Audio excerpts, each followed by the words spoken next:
وَأَنزَلْنَا إِلَيْكَ الذِّكْرَ لِتُبَيِّنَ لِلنَّاسِ مَا نُزِّلَ إِلَيْهِمْ وَلَعَلَّهُمْ يَتَفَكَّرُونَ.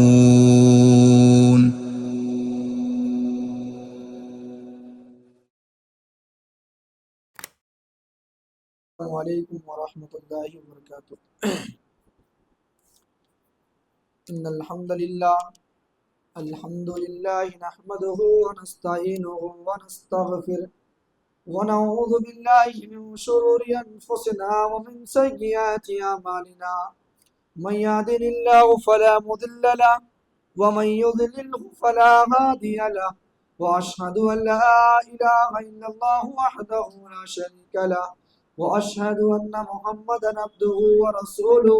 أما بعد فإن خير الحديث كتاب الله وخير الهدي هدي محمد صلى الله عليه وسلم وشر الأمور محدثاتها وكل محدثة بدعة وكل بدعة ضلالة وكل ضلالة في النار. أعوذ بالله من الشيطان الرجيم. بسم الله الرحمن الرحيم. إن هذا القرآن يهدي للتي هي أقوم ويبشر المؤمنين الذين يعملون الصالحات أن لهم أجرا كبيرا.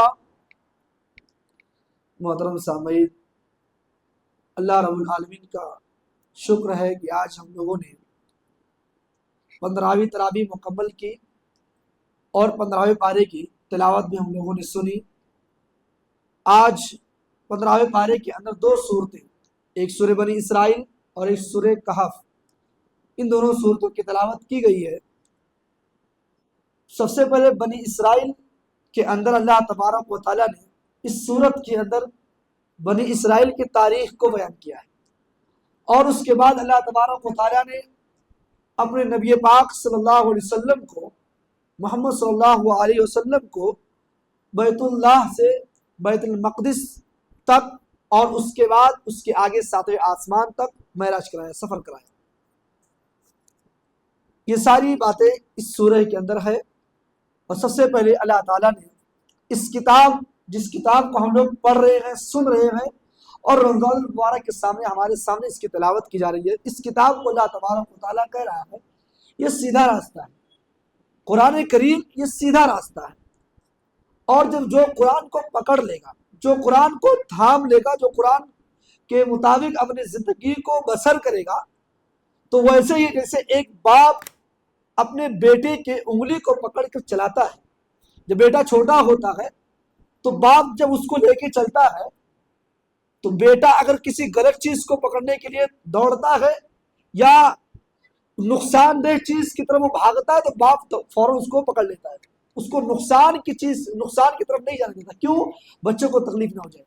اگر کوئی آدمی قرآن کو پکڑ لے، قرآن کو اپنا عملی تفسیر بنا لے، اپنے زندگی میں بیٹھا لے قرآن کو، تو یہ قرآن ویسے ہی رہنمائی کرے گا جیسے ایک باپ اپنے چھوٹے سے بچے کی رہنمائی کرتا ہے. اللہ نے فرمایا ان ھذا القرآن یہدی للتی ہی اقوم، یہ قرآن سیدھا راستہ ہے. اے لوگو، یہ قرآن سیدھا راستہ ہے. اور اس کے بعد اللہ تبارک و تعالیٰ نے مومنوں کے لیے جو ایمان لائے ہیں ان کو خوشخبری دے رہا ہے. کیا؟ کہ جو لوگ ایمان لائے ہیں اور ایمان لانے کے ساتھ ساتھ وہ لوگ نیک عمل کر رہے ہیں، الذین یعملون الصالحات، جو لوگ نیک عمل کر رہے ہیں، مومن ہیں اور مومن کے ساتھ ساتھ وہ لوگ نیک عمل کرنے والے ہو، تو اللہ تبارک و تعالیٰ کہہ رہا ہے کہ ان لہم اجرا کبیرہ، اللہ تبارک و تعالیٰ ان کے لیے بہت بڑا اجر تیار کر رکھا ہے. تو اگر ہم چاہتے ہیں کہ اللہ تعالیٰ کی یہاں بڑا اجر ملے تو سب سے پہلے ہم قرآن سے جڑ جائیں، قرآن کو اپنی زندگی کا عملی تفسیر بنا لیں، اور اس کے بعد ہم مومن ہیں اور مومن کے ساتھ ساتھ جو کچھ ہمارے اوپر فرض ہے، احکامات ہو شریعت کی، جو بھی باتیں ہیں اس پر ہم عمل کریں. اللہ تبارک و تعالیٰ وعدہ کر رہا ہے، اللہ خوشخبری دے رہا ہے کہ ایسے لوگوں کے لیے کیا ہے؟ بڑا اجر ہے. لہذا اگر ہمیں بڑا اجر چاہیے، اور وہ بڑا اجر کیا ہے؟ جنت ہے. اگر ہمیں جنت چاہیے تو ہمیں قرآن کریم پر عمل کرنا پڑے گا.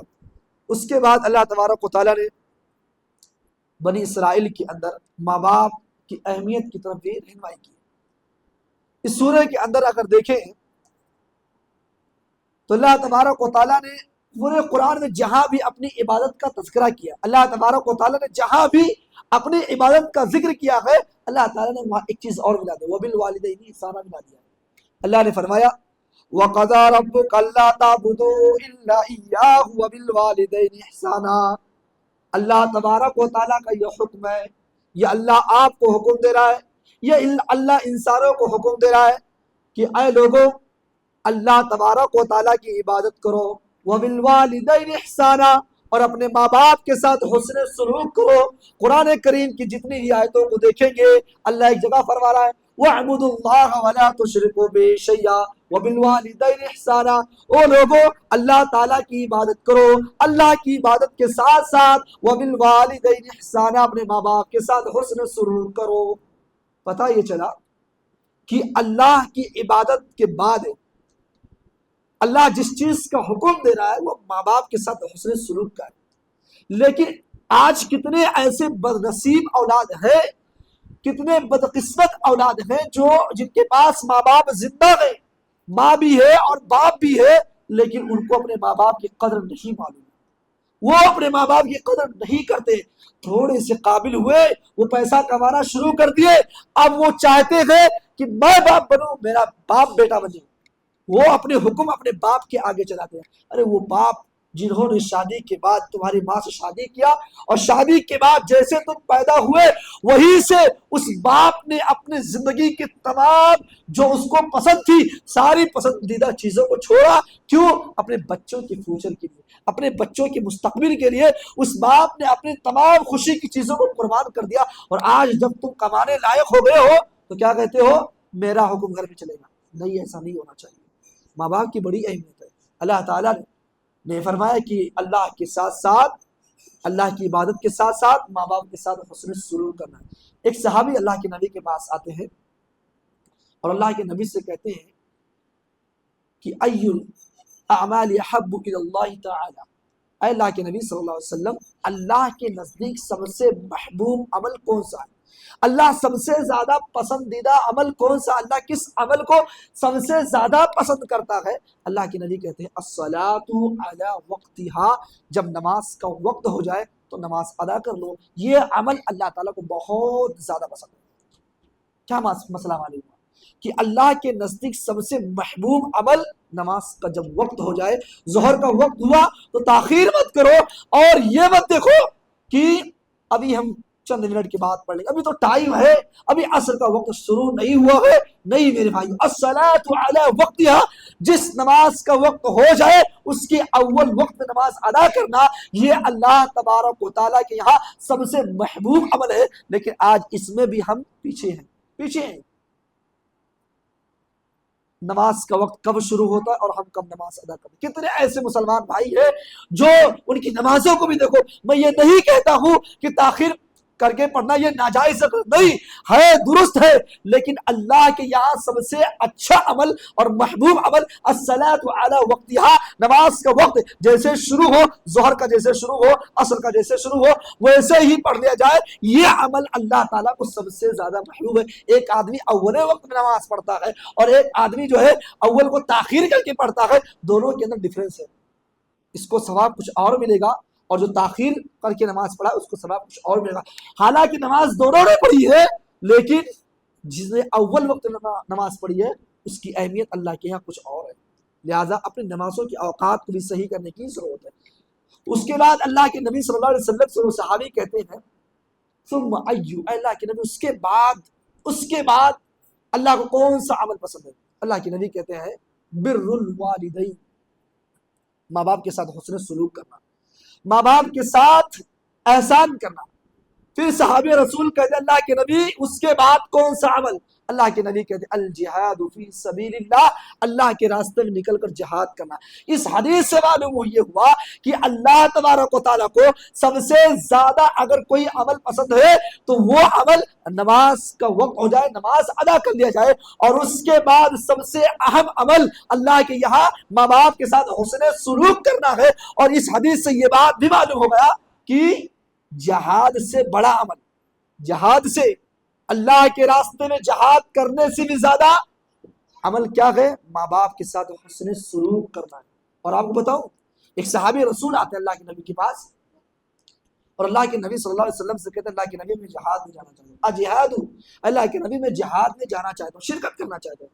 اللہ کے نبی صلی اللہ علیہ وسلم نے کہا لک ابوان، بعض روایتوں میں امک، ماں تمہاری زندہ ہے یا تمہارے والدین زندہ ہے، دونوں روایتیں مل رہی ہے۔ تو اللہ کے نبی صلی اللہ علیہ وسلم نے پوچھا کیا تمہاری ماں زندہ ہے؟ وہ صحابی رسول کہتے ہیں اللہ کے نبی ہاں میری ماں زندہ ہے۔ اللہ کے نبی کہتے ہیں جاؤ ان کی خدمت کرو، وہی جنت ہے۔ یہ ہے ماں کا مقام، یہ والدین کا مقام۔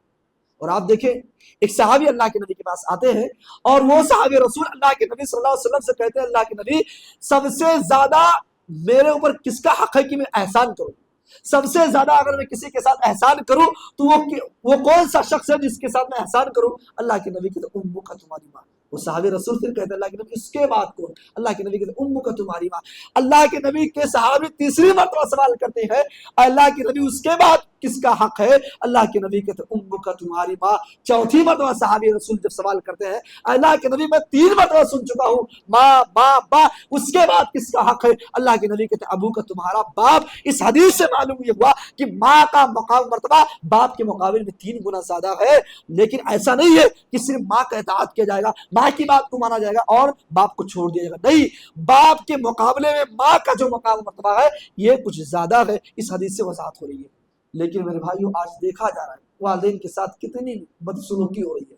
اللہ تعالیٰ نے قرآن کریم میں فرمایا کہ وَوَصَّيْنَا الْإِنسَانَ بِوَالِدَيْهِ حَمَلَتْهُ أُمُّهُ وَهْنًا عَلَى وَهْنٍ وَفِصَالُهُ فِي عَامَيْنِ أَنِ اشْكُرْ لِي وَلِوَالِدَيْكَ، کہ ہم نے وصیت کی ہے، ہم نے وصیت کی کہ اپنے ماں باپ کے ساتھ حسن سلوک کرو، اور وہ ماں جو آپ کو اپنے پیٹ میں رکھی اور اس پیٹ کے دوران 9 ماہ تک ماں پیٹ میں رکھتی ہے، اللہ نے فرمایا وَهْنًا عَلَى وَهْنٍ، تکلیف پہ تکلیف برداشت کی، پریشانی پہ پریشانی برداشت کی، ذرہ ذرہ برابر جو ہے۔ آپ دیکھیں کہ جو پیٹ میں جب بچہ ہوتا ہے اور ماں جو ہے اپنے خون کو، بیٹے کو کیا کرتی ہے؟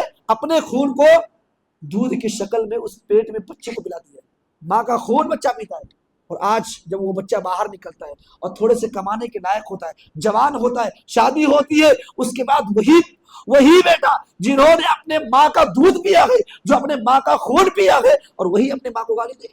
کتنی بڑی افسوس کی بات ہے کہ جوان ہونے کے بعد جس ماں نے آپ کے لیے کیا نہیں کیا ہے، جس باپ نے آپ کے لیے کیا نہیں کیا ہے، ساری چیزوں کو ماں باپ کرتے ہیں، اور اس کے بعد ہم کیا کرتے ہیں؟ اس کے بدلے ہم ماں باپ کو گالی دیتے ہیں۔ ایسا نہیں ہونا چاہیے۔ اللہ کے نبی صلی اللہ علیہ وسلم نے منع کیا ہے۔ دنیا کے اندر 2 گناہ ایسے ہیں کہ اللہ تعالیٰ ان کا سزا اس دنیا کے اندر ہی دے دیتا ہے، آخرت میں اس کا سزا تو ہوگا، آخرت میں اللہ اس کو دے گا سزا، لیکن 2 گناہ ایسے ہیں کہ اللہ تبارک و تعالیٰ دنیا ہی میں اس کو دے دیتا ہے۔ وہ 2 گناہ کیا ہے؟ اللہ کے نبی صلی اللہ علیہ وسلم کہتے ہیں حقوق الوالدین، ماں باپ کی نافرمانی کرنے والے کو اللہ دنیا کے اندر سزا دے دیتا ہے، اور ایک وہ آدمی جو ظالم ہے، جو ظلم کرتا ہے، اللہ تبارک و تعالیٰ ظالم کو بھی دنیا کے اندر اس کو سزا دے دیتا ہے۔ پتہ یہ چلا کہ ماں باپ کے ساتھ حسن سلوک کرنا چاہیے، ماں باپ کی نافرمانی نہیں کرنا چاہیے۔ اللہ نے فرمایا اما یبلغن عندک الکبر احدہما او کلاہما، اے لوگو جب تمہارے ماں باپ بوڑھے ہو جائیں اور ان دونوں میں سے کوئی ایک یا دونوں تمہارے پاس بڑھاپے کے عالم میں پہنچ جائے، تمہارے پاس ہے، تمہاری ماں ہے بوڑھی ہو چکی ہے، تمہارا باپ ہے بوڑھا ہو چکا ہے، تو کیا کرو؟ فلا تقل لهما اف، تم ان کو اف تک نہ کہو، اور کہا ولا تنہرهما، اور ڈانٹو جھڑکو نہ، بلکہ ان کے ساتھ نرمی سے پیش آؤ۔ اس آیت کی تفسیر میں اگر آپ دیکھیں، اللہ رب العالمین نے کہا کہ ان دونوں میں سے کوئی ایک یا پھر دونوں۔ سب سے پہلے اللہ نے جو یہ کہا ان دونوں میں سے کوئی ایک یا پھر دونوں۔ جب میاں بیوی زندہ رہتے ہیں، ماں باپ جب زندہ رہتے ہیں، اگر بیٹے نے کوئی تکلیف دی باپ کو، اگر بیٹے نے باپ کو کچھ کہہ دیا تو میاں بیوی زندہ ہے، ماں باپ زندہ ہے، بیٹے نے باپ کو بولا ہے، اب وہ باپ اپنے بیوی سے یعنی آپ کے ماں سے اپنے تکلیف کو دور کر لیتا ہے۔ آج بیٹے نے یہ بات کہی ہے، آج بیٹے کی یہ بات بہت ہی جو سخت لگ گئی ہے، یہ باپ کیا کرتا ہے اپنے بیوی سے یعنی آپ کی ماں سے اس تکلیف کو بانٹ لیتا ہے, کہہ لیتا ہے. اور جب ساس کی طرف سے بہو کی طرف سے جب ساس کو تکلیف پہنچتی ہے تو وہی ساس کیا کرتی ہے اپنے شوہر سے آپ کے بوڑھے باپ سے بیان کر کے اپنے معاملے کو حل کر لیتی ہے, دونوں دکھ درد کو بانٹ لیتے ہیں. لیکن اگر ان دونوں میں سے کسی ایک کا انتقال ہو جائے, اللہ نے وہی کہا کہ ان دونوں میں سے کوئی ایک یا دونوں ایسی حالت میں اگر بیٹا باپ کو تکلیف دے رہا ہے, اگر بیٹا ماں کو تکلیف دے رہا ہے, اگر بہو ساس کو تکلیف دے رہی ہے اور سسر کو تکلیف دے رہی ہے, تو ایسی حالت میں وہ اکیلا پڑ جاتا ہے, وہ پھر کسی سے اپنی تکلیف کو کہہ نہیں سکتا ہے. اس لیے اللہ نے کہا کہ ایسی حالت میں جب ان دونوں میں سے کوئی ایک یا دونوں بڑھاپے پہنچ جائے اور آپ کے پاس موجود ہو, یہ اللہ کا شکر ہے کہ ہماری شریعت میں ہم اپنے ماں باپ کو اولڈ ایج ہوم میں نہیں چھوڑتے ہیں, ہم اپنے پاس ان کی کفالت کرتے ہیں, ہم ان کی عزت کرتے ہیں. تو اللہ تبارک و تعالی نے کہا کہ ان دونوں میں سے کوئی ایک یا دونوں بڑھاپے میں پہنچ جائے تو ان کو ڈانٹو, جھڑکو نہ, اف تک نہ کہو. ماں باپ کو تکلیف دینے کے سب سے ہلکا لفظ عربی میں اف ہے. اگر آپ کوئی کام کر رہے ہو, کوئی ایمرجنسی کام, بہت ہی ضرورت کی کام آپ کر رہے ہو اور ماں آپ کو بار بار بلا رہی ہے, آپ کو بار بار بلا رہی ہے, آپ غصے نہ کرو, آپ دکھا دیے, یہ بھی اف میں شامل ہے. اگر آپ نے اپنے زبان کو ہلکا سا ہلایا اور اس کو انکار کرنے کی نیت سے, یہ بھی اف کے اندر شامل ہے. لہذا میرے بھائیوں, ماں باپ کی بڑی اہمیت ہے, ماں باپ کے ساتھ حسن سلوک کرنا چاہیے. یہی ماں اگر بددعا دے دے تو خانہ کعبہ کے امام بن سکتے ہو, اور یہی ماں آپ کو بددعا دے دے تو آپ کی ساری نمازیں برباد ہو جائیں گی, ساری نمازیں برباد ہو جائیں گی. لہذا ماں باپ کے ساتھ حسن سلوک کرنا چاہیے, باپ کی بھی عزت کرنی چاہیے. یہ نہیں کہ تھوڑے سے پیسہ کمانے لگے تو اب باپ کو بھی گالی دو اور ماں کو بھی گھر سے نکالنے کی کوشش کرو, ایسا نہیں ہونا چاہیے. اس کے بعد اللہ تبارک و تعالیٰ نے جو لوگ ضرورت کے حساب سے خرچ کرتے ہیں وہ تو ٹھیک ہے, لیکن جو لوگ ضرورت کے باہر خرچ کرتے ہیں اور وہ خرچ گندے چیزوں میں, گندے راستے میں جاتا ہے, تو اللہ تبارک و تعالیٰ نے ایسے لوگوں کو کہا کہ وہ مومن نہیں ہے, وہ پھر شیطان ہے. کیا فرمایا, ان المبذرین کانوا اخوان الشیاطین. جو لوگ ضرورت سے باہر زیادہ خرچ کرتے ہیں, جو لوگ شریعت میں جو خرچ کرتے ہیں, صدقہ و خیرات اگر خرچ کریں تو ٹھیک ہے, لیکن اگر وہ گندے راستے میں خرچ کرتے ہیں اور ضرورت سے زیادہ, تو یاد رکھ لیجئے یہ مومن نہیں بلکہ یہ شیطان کے بھائی ہیں. لہذا پتہ یہ چلا کہ ضرورت جتنی ہو اتنا ہی خرچہ کرنا چاہیے. یہ نہیں کہ بس چلو جو ہے جتنا اللہ نے ہمیں دیا ہے تو ہم گندے راستوں میں جو ہے لٹاتے جائے, کوئی بولنے والا کوئی ٹوکنے والا ہمیں نہیں ہے. اللہ نے ٹوکا ہے کہ تم شیطان کے بھائی ہو جاؤ گے. اس کے بعد اللہ رب العالمین نے زنا کے بارے میں فرمایا کہ اے لوگو ولا تقربوا الزنا انه كان فاحشہ, زنا کے قریب نہ جاؤ. اب یہاں زنا کے قریب سے مراد کیا ہے؟ کیا پوری پلاننگ کر لینے کے بعد بالکل آپ ایک لڑکی کے پاس کھڑے ہو جاؤ اور وہاں زنا کر رہے ہیں اس کے قریب نہ جاؤ؟ نہیں, بلکہ اس لڑکی تک پہنچنے کے لیے جتنے بھی راستے ہیں ان تمام راستوں کے قریب مت جاؤ, چاہے وہ موبائل کے ذریعے ہو رہی ہو بات, یا اسی طریقے سے جو بھی طریقہ اختیار کیا جائے. زنا کے تعلق سے جو بھی حربہ استعمال کیا جاتا ہے, جو بھی طریقہ استعمال کیا جاتا ہے, اللہ نے کہا وَلَا تَقْرَبُوا الزِّنَا, زنا کے قریب تک نہ جاؤ. زنا کے جتنے بھی راستے ان تمام راستوں سے رک جاؤ. کیوں؟ انہو کان فاحشہ, یہ گندا کام ہے. یہ کیا ہے؟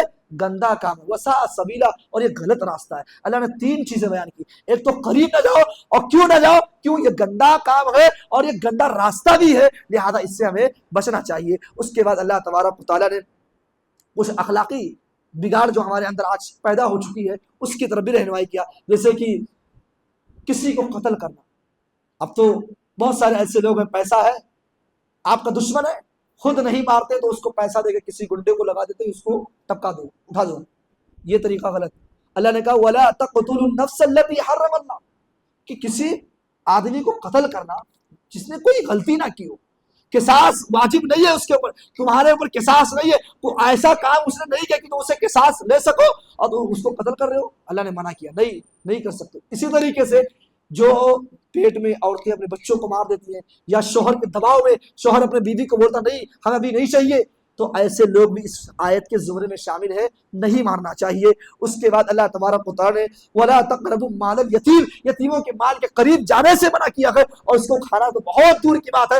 اگر آپ ناجائز طریقے سے یتیموں کے مال کھا رہے ہو تو سمجھ لیجیے اللہ تبارک و تعالیٰ نے وعید سنائی ہے. اس کے بعد اللہ نے فرمایا کہ ناپ تول میں جو لوگ کمی کرتے ہیں, جو لوگ ناپ تول میں کمی کرتے ہیں ان لوگوں کے لیے فرمایا کہ ناپ تول میں کمی، اس غلطی کو اصلاح کرنے کی ضرورت ہے، اس غلطی کو اصلاح کیا جائے۔ اس کے بعد اللہ تبارک و تعالیٰ نے سورہ کہف کے اندر، سورہ کہف اس کی بڑی فضیلت ہے، حدیثوں میں اس کی بڑی فضیلت آئی ہے۔ اللہ کے نبی صلی اللہ علیہ وسلم نے کہا کہ من حفظ من اول سورۃ الکہف وعصم، جو آدمی سورہ کہف کی ابتدائی 10 آیتوں کو حفظ کر لیا، یاد کر لیا اور اس کو پڑھتا ہے، تو اللہ کے نبی صلی اللہ علیہ وسلم کہتے ہیں وعصم، اس کو بچا لیا جائے گا، کس سے؟ دجال فتنے سے، فتنے دجال سے اس کو محفوظ کر لیا جائے گا، بچا لیا جائے گا۔ آج آپ دیکھیں دجال کا جو فتنہ ہے اس سے پہلے کئی نشانیاں ہمارے سامنے آ رہی ہیں۔ ابھی ایران کا جو مارا گیا ہے، آپ دیکھیں کتنے ایسے مسلمان افسوس کر رہے ہیں جب آپ اس شخص کے اوپر جس نے دنیا کے اندر صحابہ کو گالی دی ہو، جس نے اپنی کتاب کے اندر ابو بکر کو صحابہ مانا ہی نہ ہو، جس نے عثمان غنی کو اور جس نے ابو بکر صدیق رضی اللہ تعالیٰ عنہ کو اور جس نے عمر فاروق رضی اللہ تعالیٰ عنہ کی خلافت کو تسلیم ہی نہ کرے، آج اس کے موت پر ہم افسوس کر رہے ہو؟ نہیں میرے بھائیوں، جب اس کے موت پر ہم افسوس کر رہے ہیں تو یار فتنے دجال کا فتنہ تو اس سے بھی خطرناک ہوگا۔ یہ تو ایک چھوٹی سی جھلکی ہے، ایک چھوٹا سا مثال ہے۔ آج مسلمان سلفی عالم اور سنابلی عالم اور اسی طریقے سے کتنے ایسے علماء جن کی فراغت ہو چکی ہے، وہ انہی کی اسٹیٹس لگا رہے ہیں اور افسوس کا اظہار کر رہے ہیں۔ نہیں ہونا چاہیے۔ تو اگر ہمیں دجال کے فتنے سے بچنا ہے تو سورہ کہف کی ہم تلاوت کریں، اور جمعہ کے دن بھی اس کی پڑھنے کی بڑی فضیلت ہے۔ اس آیت اور اس سورہ کے اندر ایک بہت ہی بہترین واقعہ بیان کیا گیا ہے۔ وہ واقعہ پوری تفسیر میں نہیں جانا چاہتا ہوں، بس اس واقعے کا مقصد کیا ہے۔ چند نوجوان اسلام قبول کیے، چند نوجوان، اللہ نے چند نوجوان کہا، وہ کتنے تھے یہ نہیں کہا، چند نوجوان تھے، ان لوگوں نے اسلام قبول کیا۔ اور اس وقت جو بادشاہ تھا وہ بہت ظالم تھا، جب سنتا تھا کہ کوئی اسلام قبول کیا ہے تو ان کے ساتھ بڑا غلط برتاؤ کرتا تھا۔ اب یہ نوجوان جب مسلمان ہوئے اور ان کو ڈر لگا کہ بادشاہ بہت ہی خطرناک، ہمارے ایمان کا خطرہ ہے، اب ان لوگوں نے پلان کیا کہ اب ہم اس اپنے وطن کو ہجرت کر کے چلنا ہے، چھوڑ دینا ہے، اپنے ایمان کو بچانا ہے، ہمارا ملک ہم سے چلے جائے، ہمارے ماں باپ ہم سے جدا ہو جائے، ہمارے گھر والے ہمارے رشتہ دار جدا ہو جائے، چلے گا، لیکن ایمان ہم سے جدا نہ ہو۔ اس واقعے کو بتانے کا مقصد یہ ہے کہ اگر آپ کے پاس ایمان ہے، آپ ایمان والے ہیں، آپ کے ماں باپ بھی آپ سے دور ہو سکتے ہیں، آپ کی بیویاں بھی آپ سے دور ہو سکتی ہیں، آپ کے بچے بھی آپ کے دور ہو سکتے ہیں، لیکن ایمان کو بچا لینا یہی سب سے بڑی کامیابی ہے۔ اور اصحاب کہف کے نوجوانوں نے یہی کیا، اپنے گھر، خاندان، رشتہ دار، وطن سب کو چھوڑ کر وہ چلے گئے صرف اور صرف اپنے ایمان کی تحفظ کے لیے۔ لہذا میرے بھائیوں، ہمیں ایمان بچانے کے لیے اگر گھر اور رشتہ دار کو چھوڑنا پڑے تو چھوڑ دینا چاہیے۔ اس کے بعد اس پارے کی سب سے آخر میں جو لوگ گناہ کرتے ہیں اور ان کے گناہوں کا کرنے کے بعد کوئی احساس نہیں، تو کوئی ڈر، کوئی ٹینشن نہیں، گناہ پہ گناہ کرتے جاؤ، کوئی دیکھنے والا نہیں ہے، تو ایسے لوگوں کے لیے نصیحت ہے کہ قیامت کے دن وَوُذِيَ الْكِتَابُ فَتَرَى الْمُجْرِمِينَ مُشْفِقِينَ مِمَّا فِيهِ وَيَقُولُونَ يَا وَيْلَتَنَا مَا لِهَذَا الْكِتَابِ لَا يُغَادِرُ صَغِيرَةً وَلَا كَبِيرَةً۔ قیامت کے دن یہ لوگ جب ان کے سامنے ہر شخص کے نام اعمال کو کھولا جائے گا، جب نام اعمال کھول دیا جائے گا، ہر شخص اپنے نام اعمال کو دیکھے گا، یار میرا وہ گناہ بھی موجود ہے جس گناہ کو ہم نے بند کمرے میں اور لائٹ کو آف کر کے گناہ کیا تھا، وہ گناہ بھی اس رجسٹر کے اندر اور اس نام اعمال کے اندر موجود ہے۔ ہمارا وہ گناہ بھی جو ہم لوگوں کے نظروں سے بچ کر گناہ کیے تھے، وہ گناہ بھی ہمارا اس رجسٹر میں موجود ہے۔ ہمارے وہ گناہ بھی موجود ہے جو ہم نے تنہائی میں موبائل کے ذریعے سے کیا تھا، وہ گناہ بھی موجود ہے۔ ہماری وہ نیکیاں بھی موجود ہے جو ہم نے چپکے سے صدقہ و خیرات کیا تھا۔ انسان جب دیکھے گا تو ڈرا ہوگا، مشفقینا، وہ بالکل ڈرا ہوگا، اور جب وہ اپنے آنکھوں سے دیکھے گا تو کہے گا افسوس، یا ویلتنا ما لہذا الکتاب، یہ کیسا کتاب ہے، یہ کیسا رجسٹر ہے کہ اس میں تو ہمارے چھوٹے چھوٹے گناہ بھی موجود ہیں، بڑے بڑے گناہ بھی موجود ہیں، چھوٹی چھوٹی نیکیاں بھی موجود ہیں اور بڑے بڑے نیکیاں بھی موجود ہیں۔ لہذا میرے بھائیوں، وہ دن آنے سے پہلے یا ویلتنا کا دن کہ افسوس کرنا پڑے ہمیں، اس دن سے پہلے ہمیں اپنی غلطیوں کی اصلاح کی کوشش کرنی چاہیے۔ اگر گناہ ہوئے ہیں، ہوتے بھی ہے، ہر انسان سے گناہ ہوتا ہے، یہ کوئی جو بعید کی بات نہیں ہے، ہر انسان ہم سے گناہ ہوگا، لیکن میرے بھائیوں یہ رمضان مبارک بہت ہی بہترین موقع ملا ہے کہ ہم اور آپ اپنے گناہوں سے توبہ کر لیں، اور یہ توبہ انشاءاللہ العظیم ہمارے لیے خیر ہوگا۔ اللہ تعالیٰ سے دعا ہے کہ اللہ تبارک و تعالیٰ ہم تمام لوگوں کو کتاب و سنت کے مطابق زندگی گزارنے کی توفیق دے۔ اللہ تعالیٰ آج کے درس میں جو بھی اہم باتیں ہوئی ہیں، اللہ تعالیٰ کا حق ہو ان تمام باتوں پر ہم سب لوگوں کو عمل کرنے کی توفیق دے۔ آمین۔ وآخر دعوانا الحمد للہ رب العالمین۔ السلام علیکم۔